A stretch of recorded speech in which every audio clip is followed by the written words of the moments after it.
DynaBunny is a fun and unique bit crush effect from Caleum Audio, and for a limited time only, it's absolutely free on every platform. And in this video, we're going to take a look at it. Let's go.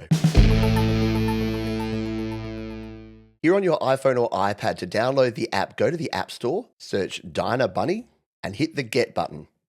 The app will download, and now you can use it either standalone or, more usefully, in GarageBand or Logic Pro for iPad or any other digital audio workstation. And Caleum Audio have some other great plugins and some great deals right now. So tap on Caleum Audio and then tap on Apps, and you can see all of their very cool apps. I really dig the tape cassette effect plugin. We're going to demonstrate this in GarageBand because it's my favorite platform, but it's also available on Windows as well as on Mac. So you can download it for free up until the 5th of May. So make sure you jump on right now and download it. Now, GarageBand does have a built-in bit crush effect, but this one just has a whole bunch more options, and we're going to show you what they are right now. To add the plugin to a track, we select a track and then tap the Plugins and EQ button up the top here. Now tap on this one that says Plugins and EQ and hit the Edit button. And what we need to do is hit one of these green plus buttons and then select the effect by tapping on Audio Unit Extensions and scrolling down to find DynaBunny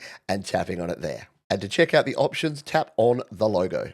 And here it is. If you want a bigger version here on the iPad, you can tap the little button in the bottom right and you'll get a full screen view so we can see exactly what's going on. Let's now solo this drummer track, which is Benny, and then check out what the bunny is going to do to it. So out of the box, you'll hear that it doesn't do much. It's only going to change the sample rate down to 16-bit. Let's take a listen.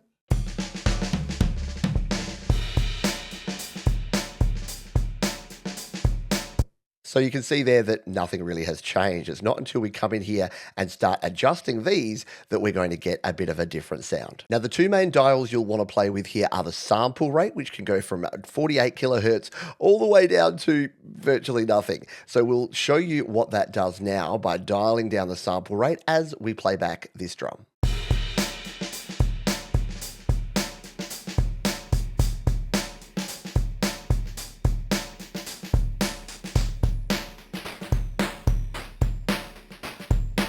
So you can hear there you get a more of an old school kind of sound. If you ever did sampling of digital audio back in the day, you'll know that they sound pretty familiar. So reducing the sample rate kind of cuts off some of the dynamics in your sound. Let's leave that sample rate around about there. Now, the other one you can change is the bit rate. So this can go from 16-bit all the way down to 1 bit. So that's going to really make this sound kind of old school. Let's hit play and take a listen.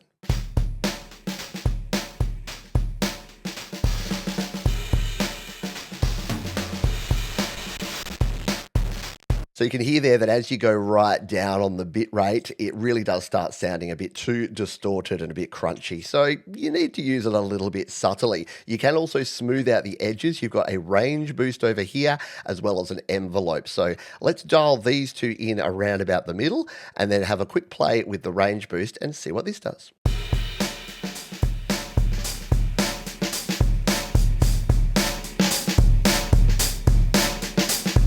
And you can see as you boost your range, the bunny kind of goes a little bit nuts there, which is kind of fun to see here on the interface. We've also got the envelope here. Let's have a quick play with that.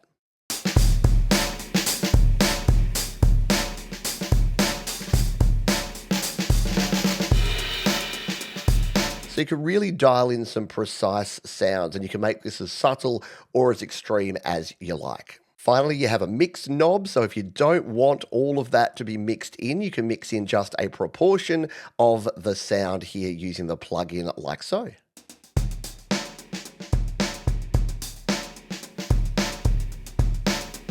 And dial it into taste. If we bring these drums back into our track, they sound kind of cool.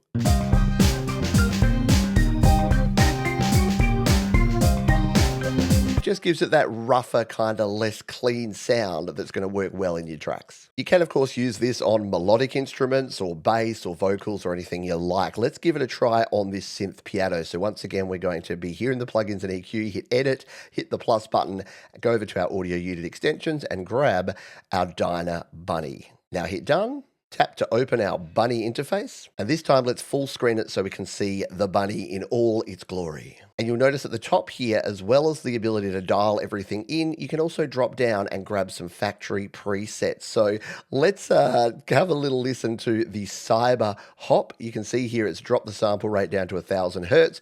We've got 16-bit and we've got 50% here on our range boost and our envelope. So what's this going to sound like on our synth sound? Let's take a listen. Absolutely horrific. Let's try something that's a little more subtle. What about this vintage sampler egulator? That's more like it, so that's pretty cool. If we come back out here, let's listen to this without and then put it on and you'll hear the difference.